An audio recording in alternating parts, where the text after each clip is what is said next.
இந்த போலி சாமியார்களை மக்கள் எப்படி கண்டுபிடிக்கணும்? கண்டுபிடிக்கிறது ரொம்ப கடினமான ஒரு செயல். ஏன் அது கடினமான செயல்னா, போலி இருக்குமா?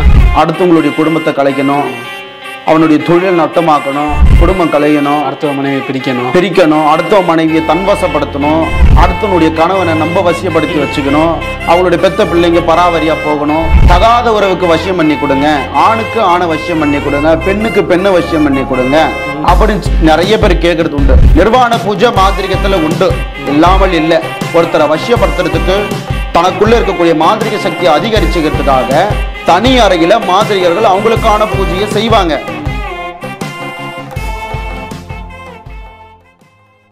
வணக்கம் சார். வணக்கம்ப்பா. நல்லா இருக்கீங்களா? நல்லா இருக்கேன். நீங்கள் நல்லா இருக்கீங்களா? நல்லா இருக்கேன் சார். சார், இப்போ ரீசெண்டாக அந்த திருவண்ணாமலை நிலச்சரிவுக்கு பின்னாடி ஆன்மீகம் காரணம் இருக்கிறதா? நிச்சயம் உண்டு. பஞ்சபூத ஸ்தலங்களில் மிக முக்கியமான ஸ்தலம் தான் அக்னி ஸ்வரூபமாக சுவாமி இருக்கக்கூடிய ஒரு ஸ்தலம் திருவண்ணாமலை. அங்கே அம்பாள் ஐயனும் சேர்ந்து திருகாட்சி கொடுக்கக்கூடியது அபரிவிதமான சக்தியுடைய ஒரு எல்லை.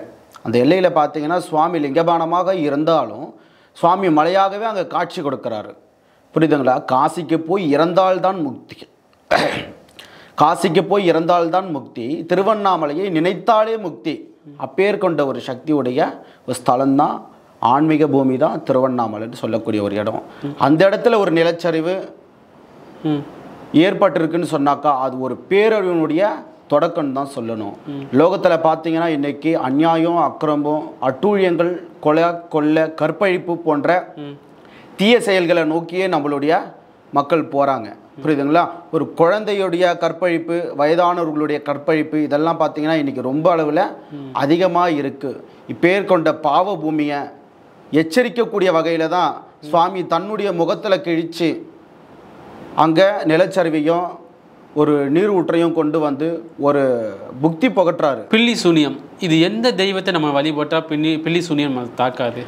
பில்லி சூன்ய ஏவல் செய்வன கோளாறுகள் நீங்கன்னு சொன்னால் உக்ர தெய்வ வழிபாடுகள் செய்யணும். முதல் பார்த்தீங்கன்னாக்கா குலதெய்வ வழிபாட்டை செய்யணும். அதன் பிறகு காலபைரவர், வீரபத்ர சுவாமி, அகோர வீரபத்ர சுவாமி, மதுரை வீர சுவாமி, பிரத்யங்கரா, சரபேஸ்வரர், காளி, வாராகி, இந்த போல உக்ரமான தெய்வங்களுக்கு நம்ம விளக்கிட்டு படையல் போட்டு பலி பூஜைகள் செய்கிறது மூலியமாகவும் நம்ம என்ன பண்ணலாம், இந்த பிடியிலிருந்து தப்பிக்கலாம். எப்படி தப்பிக்கலான்னு பார்த்தீங்கன்னாக்கா, ஒரு பூசணிக்காயில் விளக்கப்பட்டோன்னா யானை பலம் அதுக்கு, புரியுதுங்களா? அப்படி நம்ம விளக்கு போட்டு சுவாமியை வழிபாடு செய்யும்போது அதில் பிடியிலிருந்து படிப்படியாக தான் குறையும். முழுமையாக அதுக்கு விமோக்ஷனம் கிடையாது. முழுமையாக விமோக்ஷனம் கிடைக்கணும் அப்படின்னு சொன்னாக்கா தாந்திரிக முறையாக பயின்றவங்களை போய் பார்த்து அவங்கக்கிட்ட அதுக்குண்டான பரிகாரங்களையும் பலி பூஜைகளையும் நிறைவேற்றி அதன் வழியில் தான் நம்ம தப்பிக்க முடியுமே தவிர நம்மளே பரிகாரங்களை செஞ்சு தப்பிக்க முடியாது மாந்திரிகத்தினுடைய பிடியிலிருந்து. பில்லி சூன்யம் கெட்டதை அதிகமாக பண்ணுது, நல்லது பண்ண வாய்ப்பு இருக்கா? பில்லி சூன்யம் அதெல்லாம் சேர்த்து பார்த்தீங்கன்னாக்கா மாந்திரிகன்ற ஒரு சொல். மாந்திரிகன்ற சொல் ஏன் வந்ததுன்னா மந்திரம் என்ற மந்திரக்காரனுங்க அப்படின்னு தான் இதுக்கு வந்து ஒரு சொல்லே உண்டு. ஏன் மந்திரக்காரங்க அப்படின்னு சொல்றாங்கன்னாக்கா, ஒரு தேவதையை நம்ம உபாசனை பண்ணி எடுக்கும் பொழுது பல லட்ச முறைகள் பல கோடி முறைகளை மந்திரங்களை உச்சாடனம் செஞ்சு ஒரு தேவதையை தன் வசப்படுத்தி வச்சிருந்து தான் மாந்திரிக வேலைகளை செய்வாங்க. அதனால தான் மாந்திரிகன்ற ஒரு சொல்லே இதுக்கு வந்தது. இது பார்த்தீங்கன்னா பெரும்பாலும் கையாளக்கூடியவங்க தீய வகையில தான் இன்னைக்கு பயன்படுத்துறாங்க.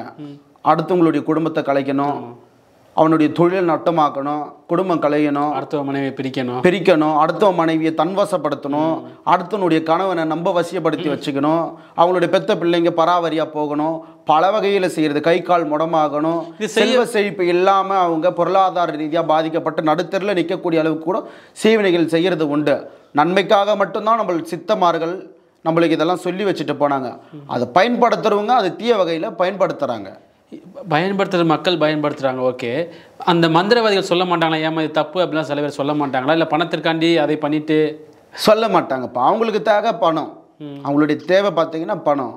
நீங்கள் பணத்தை கொடுத்தீங்கன்னா எவ்வளோ ஒரு கொச்சையான வேலை செய்ய சொன்னால் கூட இன்றைக்கி செய்யறதுக்கு ஆட்கள் உண்டு.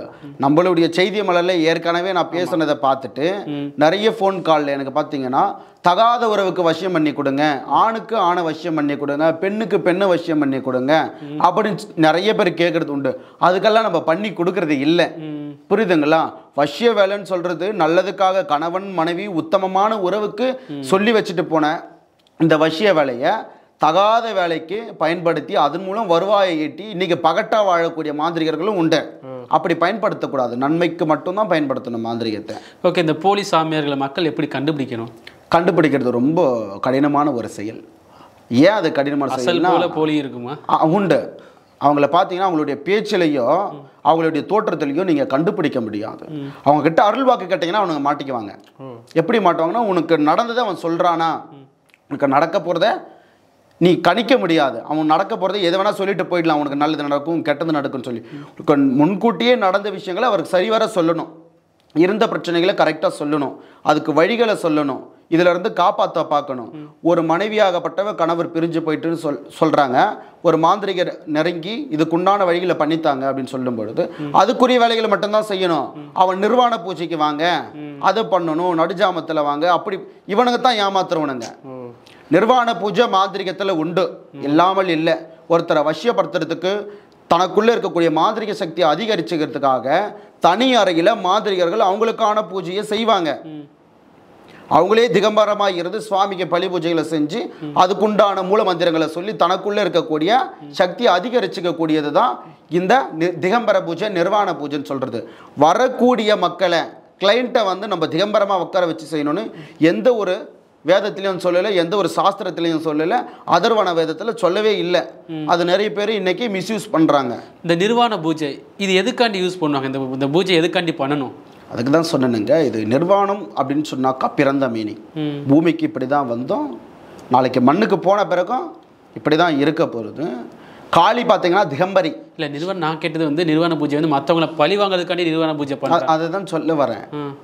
பிறந்தது திகம்பரம், இறக்க போகிறதும் திகம்பரம், இடையில எதுவும் கொண்டு வரல. நம்ம வணங்கக்கூடிய காளி திகம்பரம், கால பைரவர் திகம்பரம். பார்த்தீங்கன்னா அகோரிகள் இன்னைக்கு கோவணம் கட்டி தான் இருப்பாங்க. அதனுடைய தாற்பயமாகவே இருந்து தான் பாவிச்சு தான் நம்ம திகம்பர பூஜை செய்யறதே தவிர அடுத்தவங்களை பழி வாங்கிறதுக்கு செய்யறது கிடையாது. தனக்குள்ளே இருக்கக்கூடிய சக்திகளை அதிகரிச்சுக்கிறதுக்கு செய்வாங்க. அடுத்தவங்களை பழி வாங்கணும் திகம்பர பூஜை செய்யறது எப்படி செய்வாங்கனாக்கா, நான் திகம்பரமாக இருந்து நிர்மூலமாக நின்று எப்படி செய்யறனோ என்னுடைய எதிராளி அதே போல ஒன்றும் இல்லாமல் அவன் நடுத்தரில் நிற்கணும், அப்படி செய்கிறவங்களும் உண்டு. ஒருத்தர் பழி வாங்க என்ன எந்த எல்லைக்கு வேணா போகக்கூடிய மாந்திரிகர்கள் உண்டு. ஆனால் நன்மைக்கு மட்டும் பயன்படுத்தினா நல்லது.